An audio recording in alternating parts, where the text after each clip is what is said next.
우리 하나님 말씀 같이 보겠습니다. 구약성경 느헤미야 2장 11절 말씀부터 20절 말씀까지 우리 한 목소리로 같이 읽겠습니다. 내가 예루살렘에 이르러 머무는 사흘 만에 내 하나님께서 예루살렘을 위해 무엇을 할 것인지 내 마음에 주신 것을 내가 아무에게도 말하지 아니하고 밤에 일어나 몇몇 사람과 함께 나갈새 내가 탄 짐승 외에는 다른 짐승이 없더라. 그 밤에 골짜기 문으로 나가서 용정으로 본문에 이르는 동안에 보니 예루살렘 성벽이 다 무너졌고 성문은 불탔더라. 앞으로 나아가 샘문과 왕의 못에 이르러서는 탄 짐승이 지나갈 곳이 없는지라. 그 밤에 시내를 따라 올라가서 성벽을 살펴본 후에 돌아서 골짜기 문으로 들어와 돌아왔으나 방백들은 내가 어디 갔었으며 무엇을 하였는지 알지 못하였고 나도 그 일을 유다 사람들에게나 제사장들에게나 귀족들에게나 방백들에게나 그 외에 일하는 자들에게 알리지 아니하였다가 후에 그들에게 이르기를 우리가 당한 곤경은 너희도 보고 있는 바라. 예루살렘이 황폐하고 성문이 불탔으니 자 예루살렘 성을 건축하여 다시 수치를 당하지 말자 하고 또 그들에게 하나님의 선한 손이 나를 도우신 일과 왕이 내게 이른 말씀을 전하였더니 그들의 말이 일어나 건축하자 하고 모두 힘을 내어 이 선한 일을 하려 하매 호론 사람 산발락과 종이었던 암몬 사람 도비야와 아라비아 사람 게셈이 이 말을 듣고 우리를 업신여기고 우리를 비웃어 이르되 너희가 하는 일이 무엇이냐 너희가 왕을 배반하고자 하느냐 하기로 내가 그들에게 대답하여 이르되 하늘의 하나님이 우리를 형통하게 하시리니 그의 종들인 우리가 일어나 건축하려니와 오직 너희에게는 예루살렘에서 아무 기업도 없고 권리도 없고 기억되는 바도 없다 하였느니라. 아멘. 리더의 자리는 참 막중합니다. 그래서 리더의 자리는 때로는 고독하죠. 혼자서 중요한 결정을 내려야 할 때가 많기 때문입니다. 그래서 리더는 결정을 할 때 그 어떤 것보다도 그 누구보다도 항상 신중해야 합니다. 자신이 내리는 결정에 따라 자신을 따르는 삶이 사람들의 삶이 바뀔 수 있기 때문이에요. 느헤미야는 그런 면에서 매우 탁월한 리더였습니다. 그는 자신의 사명이 무엇인지 분명히 알았고 신중하고 또 담대하게 움직였습니다. 느헤미야가 사명을 이루어가는 과정은 어땠습니까? 오늘 본문을 통해 한번 살펴보겠습니다. 예루살렘에 도착한 느헤미야는 3일째 되는 날 밤에 몇몇 수행원만을 대동하고 순찰을 나갑니다. 그는 그때까지 하나님이 주신 사명에 대해 그 누구에게도 말하지 않았어요. 느헤미야의 이런 신중함은 예루살렘 성벽 재건이라는 막중한 사명을 차질 없이 이루려는 간절함에서 나온 것입니다. 하나님이 주신 사명을 가볍게 여기고 행동하는 것은 사명자의 바른 모습이 아니지요.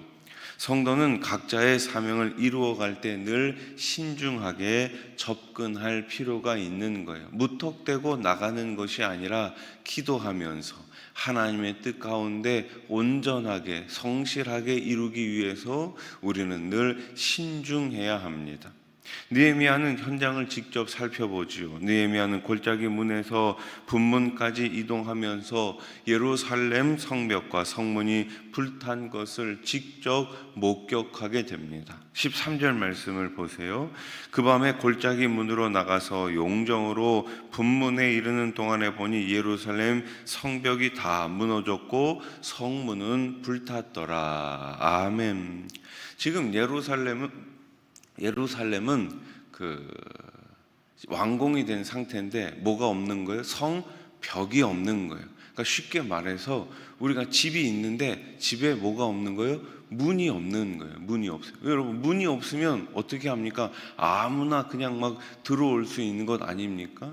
지금 이 느헤미야가 한밤중에 이렇게 순찰을 나가 보니까 어때요? 예루살렘 성벽이 다 무너진 거예요. 뿐만 아니라 성문들 역시 다 불타가지고 없는 그러한 상황이죠. 일부 구간에서는 성벽과 가옥들이 심하게 무너져 짐승을 타고 이동하는 것이 불가능할 정도였습니다. 느헤미야는 현장을 둘러보면서 성벽 재건의 실제적인 그림을 그렸을 것입니다. 문제 해결은 어디서부터 시작됩니까? 정확한 진단에서부터 시작되는 거예요. 여러분, 우리가 병원에 가는 이유가 무엇입니까? 내가 아픈 그 이유를 정확하게 진단받기 위해서 가는 것이 아닙니까? 정확한 진단이 나와야 그 다음에 정확한 진료, 진찰이 가능한 거예요. 이 치료가 가능한 것이죠. 오늘 이 느헤미야는 지금 예루살렘 성벽이 어떠한 상황인지 정확하게 진단을 먼저 내린 것입니다. 느헤미야는 사명을 이루기 위해 현장부터 점검합니다. 성도는 하나님이 맡기신 사명을 이루기 위해 손과 발의 수고를 아끼지 말아야 하는 것이죠. 하나님의 일은 말로 이루어지는 것이 아닙니다. 하나님의 일은, 하나님의 사명은 우리의 말뿐만 아니라 우리의 행동으로, 우리의 섬김으로, 우리의 헌신으로 완성되어 가는 것입니다. 우리 교회 모든 일꾼들이, 모든 중직자들이 헌신의 자리에서, 사명의 자리에서 끝까지 나에게 주신 모든 것들을 헌신함으로 잘 감당할 수 있기를 소원합니다. 자, 느헤미야는 성벽 조사를 마친 후에 드디어 유다 사람들에게 자신의 성벽 재건을 알립니다. 17절 말씀 우리 한번 같이 읽어봅시다. 시작. 후에 그들에게 이르기를 우리가 당한 곤경은 너희도 보고 있는 바라. 예루살렘이 황폐하고 성문이 불탔으니 자, 예루살렘 성을 건축하여 다시 수치를 당하지 말자 하고. 아멘. 그는 예루살렘 사람들이 처한 어려움을 있는 그대로 말합니다. 그리고 성벽을 재건해 더는 수모를 당하는 일이 없어야 하겠다라면서 그들을 설득하죠. 또 하나님의 선한 손길에 대해서도 간증을 합니다. 예루살렘 사람들은 느헤미야의 말을 듣고 성벽 재건에 동참할 것을 이야기합니다. 18절 말씀을 보세요. 또 그들에게 하나님의 선한 손이 나를 도우신 일과 왕이 내게 이른 말씀을 전하였더니 그들의 말이 일어나 건축하자 하고 모두 힘을 내어 이 선한 일을 하려 하매. 아멘. 느헤미야는 사람들에게 자신의 비전을 공유하고 동참을 끌어냈습니다. 리더는 하나님의 도우심에 대해 자신부터 확신해야 되는 거예요. 여러분 한번 생각해 보십시오. 내가 확신이 없는데 다른 사람들을 어떻게 이끌어 갈 수 있겠습니까? 여러분, 예전에 우리가 버스나 지하철을 타면 이 약 한번 먹어봐 라면서 이 약장수들 있지 않았습니까? 나중에 보면은 그 약 다 가짜예요. 그 약 다 제대로 된 약이 아니에요. 그런데 그 약 파는 사람들 보면 얼마나 확신에 차 있습니까? 그 말을 들으면은 그 약 진짜 한 번만 먹으면 다 날 것처럼 그렇게 확신 가운데 사람들을 설득하지 않습니까? 여러분, 리더는 어떤 사람이에요? 확신이 있어야 되는 거예요. 내가 지금 하려고 하는 일에 확신이 있어야지만 다른 사람들을 이끌어 갈 수 있는 것입니다. 예수님을 믿는 저와 여러분들 역시 마찬가지 아닙니까? 예수님을 믿으면 천국에 대한 그 믿음에 대한 천국 소망에 대한 확신을 가지고 살아야 되지 않겠습니까? 그런데 내가 그 확신이 없다면 내 신앙을 보고 내 믿음을 보고 믿지 않는 사람들이 어떻게 생각하겠습니까? 야, 저 교회 다녀봐야 그 믿음 있다고 말하는 저 사람 봐봐야 별 볼 일 없구나, 이렇게 생각하지 않겠습니까? 우리가 비록 이 땅 가운데 힘들고 어려운 일을 겪더라도 우리의 영원한 천국 소망 가운데 예수 그리스도를 바라보는 그 십자가를 끝까지 붙들고 나간다면 믿지 않는 사람들이, 이 세상 사람들이 오히려 우리를 보면서 야, 예수님을 믿어야 되겠구나, 교회에 나가야 되겠구나, 이러한 생각이 들지 않겠습니까? 하나님의 도우심을 경험한 간증은 다른 이들을 설득하는 가장 좋은 도구가 되는 것입니다. 그래서 우리의 삶 가운데 매일매일이 간증의 삶이 될 수 있기를 소원합니다. 간증은 다른 것이 아니에요. 예수 믿기 전에 내가 이런 삶을 살았는데 예수 믿은 다음에 내가 이러한 삶을 살고 있습니다. 이것을 믿지 않는 사람들에게 보여주는 것이 아니겠습니까? 그래서 믿는 사람들은, 저와 여러분들은 뭐가 바뀌어야 되는 거예요? 먼저 우리의 말이 바뀌어야 되는 것이겠죠.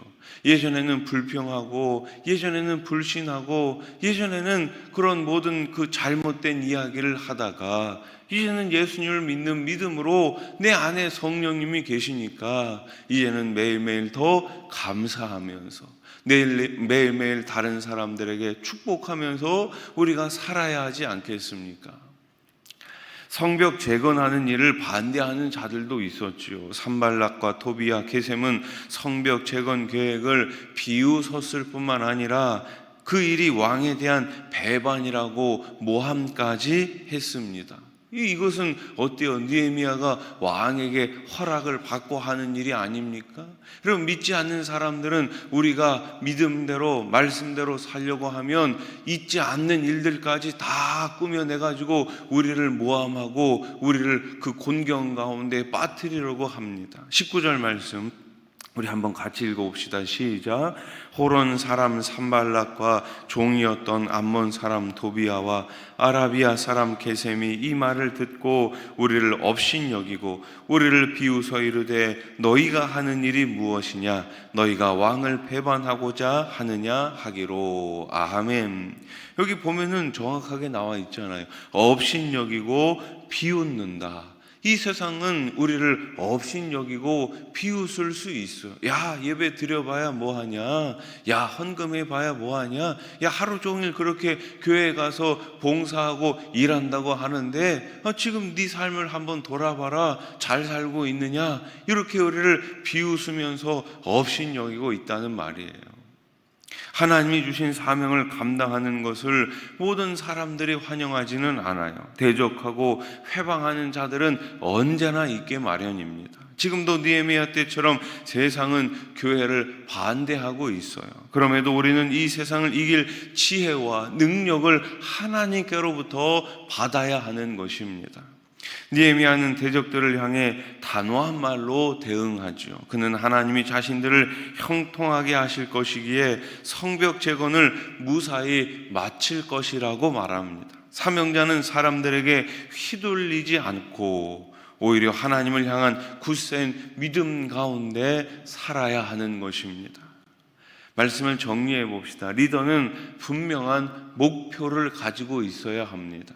그 목표를 이루어갈 때 언제나 신중해야 합니다. 느헤미야에게는 성벽 재건이라는 분명한 목표가 있었어요. 이것은 하나님이 주신 사명이었습니다.